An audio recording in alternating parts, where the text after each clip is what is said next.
اللهم صل على محمد وآل محمد. A'udhu billahi minash shaitani rajim. Bismillahir rahmanir rahim. En el nombre de Dios, el clemente, el misericordioso, la paz de Dios sea con todos sus profetas, desde Adán hasta Muhammad sallallahu alaihi wa sallam. Nosotros habíamos comenzado a hablar acerca de la definición y el concepto del Corán y dijimos que el Corán es la revelación de Dios que a través del arcángel Gabriel hace al profeta Muhammad, con él sea la paz. El profeta Muhammad finalmente va a difundir el mensaje de la revelación a sus discípulos y a su gente, a su sociedad y a su pueblo, y que luego de 23 años en donde termina la revelación con la muerte del profeta Muhammad, el Corán es transformado, o la revelación es transformada en un libro, que hoy es el libro que conocemos como el Corán. Ahora uno, como persona que no maneja, digamos, la información que está en el Corán, podría tener varios interrogantes respecto a la forma de poder contactarnos con el Corán. La primera pregunta que aparece aquí es para los extranjeros, los no árabes, extranjeros según, digamos, el idioma del Corán. Podría decir, bueno, si el Corán ha sido revelado en idioma árabe, que fue el idioma del profeta, y el idioma de Meca en aquel momento, que fue donde se comienza la revelación, y Medina, que es la segunda ciudad donde también hubo revelación, ¿cómo es que un extranjero, alguien que no maneja el idioma árabe, puede tener contacto con un libro que está escrito en idioma árabe? Entonces hay una cuestión ahí que debemos de alguna forma tratar para poder ver de qué forma contactarnos con el Corán. La segunda pregunta tiene que ver con que el Corán es un libro, y el libro, como cualquier texto, puede ser interpretado de diversas formas. Entonces, ¿acaso hay una única interpretación del Corán, por ejemplo? ¿Hay un único modelo de interpretación del Corán o hay varias interpretaciones? Por otro lado, está escrito en un idioma complejo, en un idioma que de alguna forma, por la distancia temporal de 1400 y tantos años, quizá difiera del árabe moderno. Por lo tanto, ¿acaso el mismo árabe puede tener una interpretación simple del Corán con una simple lectura, o necesita un estudio más profundo? Está el tema de la hermenéutica del Corán, de la interpretación esotérica del Corán. ¿Acaso el Corán tiene una sola forma de interpretarse en una base de la apariencia del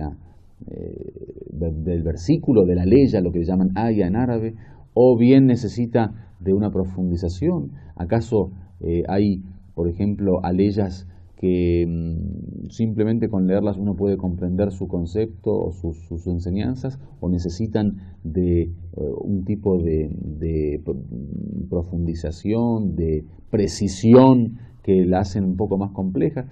De todos estos temas vamos a tratar de hablar muy resumidamente. El tema del idioma árabe obviamente es un idioma clásico que generalmente es entendido por gente de muchos países del mundo. Entre los musulmanes el idioma árabe de alguna forma ha sido desarrollado como una lengua litúrgica.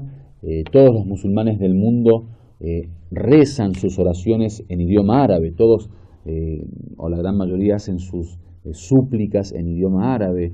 Todos, o la gran mayoría, leen el Corán en idioma árabe. Por lo tanto, el idioma árabe ha sido un idioma de alguna forma generalizado en el mundo islámico, aunque muchos de ellos no lo entienden. Ustedes saben muy bien que en el mundo islámico no todos los países del mundo islámico son árabes. De hecho, los países árabes son quizá una minoría a nivel población en el mundo islámico. De estos 1.300 millones de musulmanes, un pequeño porcentaje son árabes, los demás son no árabes. Tenemos, por ejemplo, países como Turquía, países como Irán, Afganistán, como Indonesia, y muchísimos países que conforman este mundo islámico que no hablan el árabe. Entonces, este problema no es solamente un problema de nosotros los latinos o los hispanoparlantes, sino que muchas sociedades musulmanas también tienen esta dificultad de tener un contacto directo con el Corán en árabe, en el sentido de poder interpretarlo o entenderlo.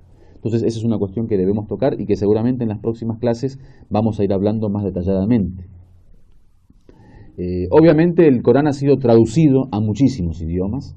De hecho, al idioma español ha sido traducido en varias versiones por varios traductores y en varias etapas históricas, en varias épocas históricas. Muchas veces fue traducido también al español desde el inglés, o sea, la primera traducción es al inglés y del inglés al español.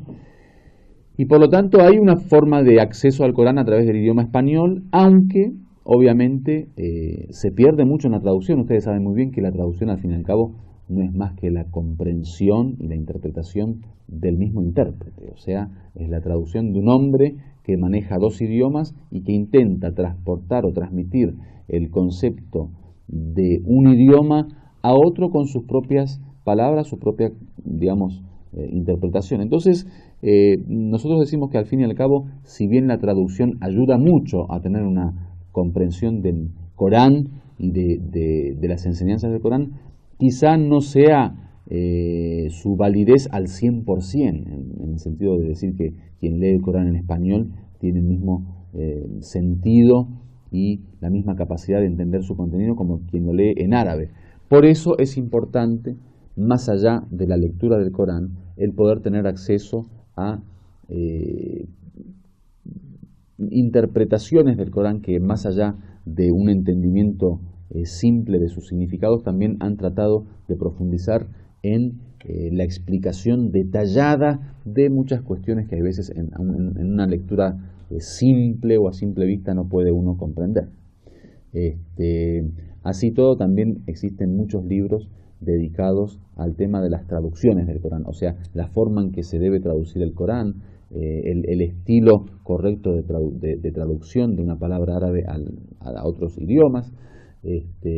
Hay quien de alguna forma también se ha preocupado por aprender el árabe e intentar de alguna manera tener un acceso más directo con el Corán. Tenemos muchos ejemplos de orientalistas, islamólogos europeos, gente que se ha convertido al Islam o hasta gente que no se ha convertido al Islam pero que tenía interés investigativo y académico con el tema islámico y que han profundizado y han aprendido el idioma árabe y han logrado de alguna manera tener un acceso directo al Corán, un contacto directo con el Corán y luego transmitirlo en su propio idioma, en su propio molde cultural, en su propio estilo interpretativo a nivel cultural e idiomático. El otro tema es el tema de el tafsir, lo que llamamos la interpretación o la exégesis del Corán. Existen obviamente muchos libros dedicados a la exégesis del Corán. Libros, por ejemplo, en nuestra escuela como Al-Mizan, Tafsir al-Mizan, que es de un gran sabio, el Allama Tabatabai, que fue un gran místico, filósofo, jurisconsulto y exégeta del Corán, y muchos otros tafsires o exégesis coránicas que de alguna manera han tratado de interpretar el Corán, aunque sea en un grado intermedio, quizás no tan profundo, pero que lograron dar una imagen más esclarecedora y más clara de los conceptos coránicos. Lo otro tiene que ver con lo que llaman el ta'wil en árabe, que obviamente yo les pido disculpas por tocar estos temas tan resumidamente, porque las clases son clases cortas, pero que a futuro, poco a poco, vamos a ir viendo uno a uno estos conceptos y a profundizarlos para que ustedes tengan una imagen mucho más detallada.